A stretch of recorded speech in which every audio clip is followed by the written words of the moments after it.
Hello and welcome back. So you want to buy a home, your credit is good enough, you know the area where you want to go, and you've seen a lot of homes that you like. If only you had enough money for a down payment, then you can buy a home.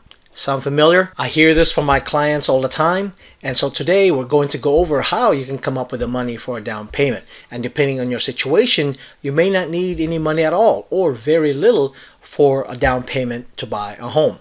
Sound good? Then sit back and relax, grab a glass of your favorite beverage or a cup of coffee, and watch our video about how to come up with the money for your down payment to buy a house. Let's get started.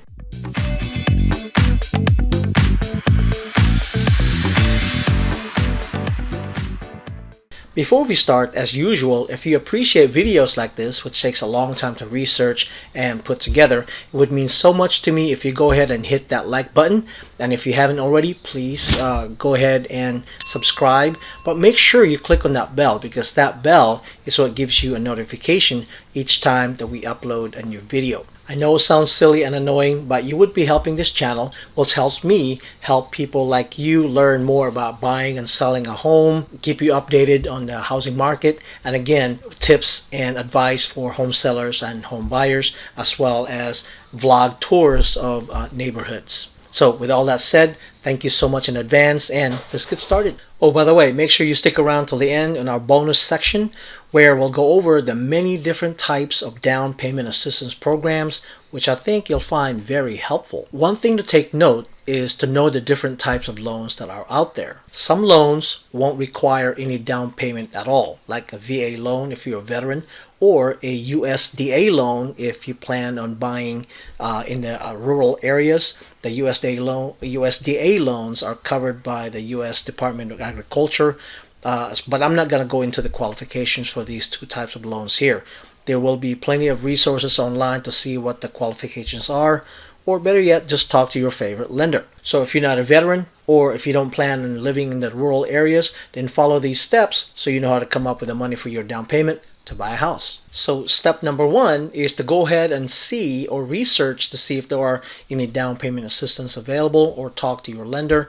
Again, we'll go over this in detail in the bonus section, but by going and researching to see if there are any down payment assistance programs that you qualify for, you may not need to come up with any money at all or very little for a down payment. Step number two, go ahead and take money from your Roth IRA or regular traditional IRA. Take a look at this article from NOLO. If you're a first-time homebuyer, meaning you've never owned a home or have not owned a home in the last 3 years, then you are allowed to take up to $10,000 without the 10% penalty. Now, I'm not an accountant, so make sure you talk to your accountant to make sure how this applies to you and your particular situation. Step number three, you know how the saying goes, it's not how much you make, but how much you save. No matter what you do, if you don't know how to save, you will have a harder time coming up with a down payment. More importantly, you risk losing your home once you become a homeowner. This is a critical step.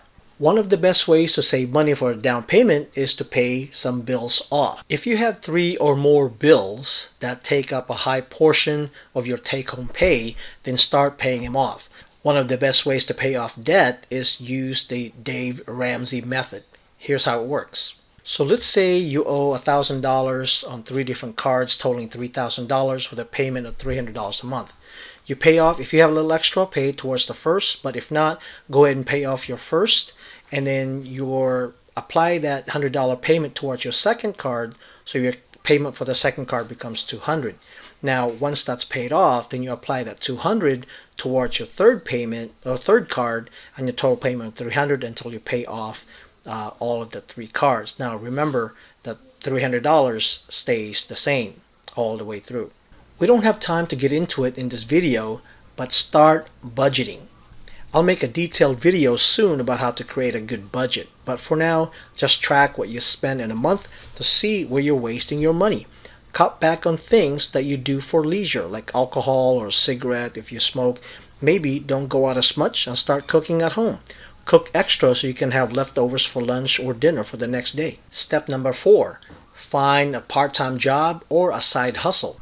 I had a client not too long ago who needed just a little bit more income in order for him to buy a home in a good particular area of town. So he decided to drive for Lyft, and within a month he was able to qualify for a home loan in order to buy a home in that one particular area in town. So go online and see what type of side hustle that might work for you. You can also ask your boss for a raise and start saving all that extra cash into a very safe investment vehicle, like a CD maybe or a bond.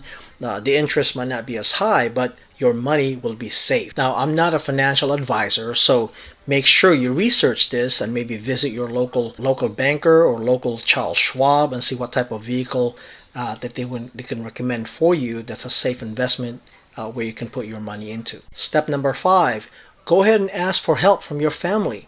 If they're able to help you have some money towards your down payment, make sure, and this is very important, hopefully at this point you've already spoken to a lender, but do not just take that money and stash it into your account. This is very, very important.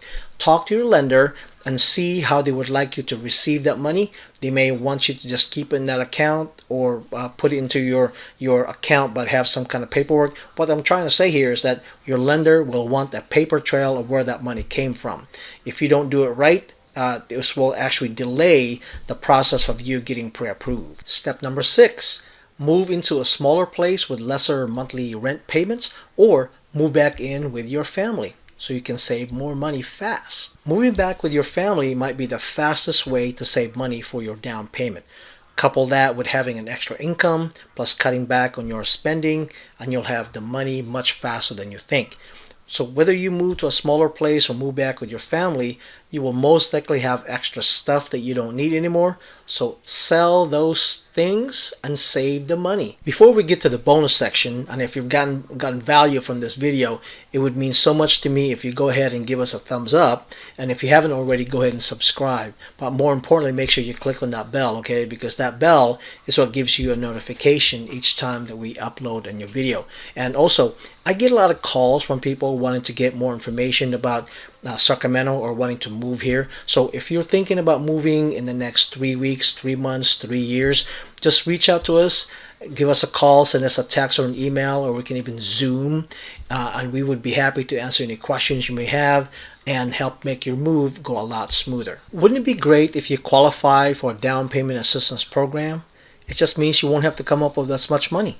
Sometimes some of these programs, as long as you stay in the property long enough, won't require you to pay it back. One program that I like, and you should look into this, is called the Cal HAFA program, CALHFA, where they cover most of your down payment and some of your closing costs. Not all of your closing costs, so you still need to have some money for your down payment, but they'll cover most of it. And another good program that I've worked with is called a shared equity program, where if you have 5% for a down payment, they'll actually come up with a remaining 15%, so a total of 20% down payment. You won't have to pay PMI, and your monthly payment is lower as well. Great program. You should look into that as well. Now, if you're in the medical field or educational field, and I believe if you're also a police officer, a firefighter, they have these assistance programs. Now, make sure you talk to the lender, because some of these programs do run out of money. So make sure you talk to them to see if they still have money and if you qualify for them. Or there might be other down payment assistance programs I haven't mentioned here, but these are some of the more popular ones. Now again, look into how you can save more money for your down payment. Talk to a lender to see how much you need and what type of programs you qualify for. And with all that said, hey, we'll see you around town.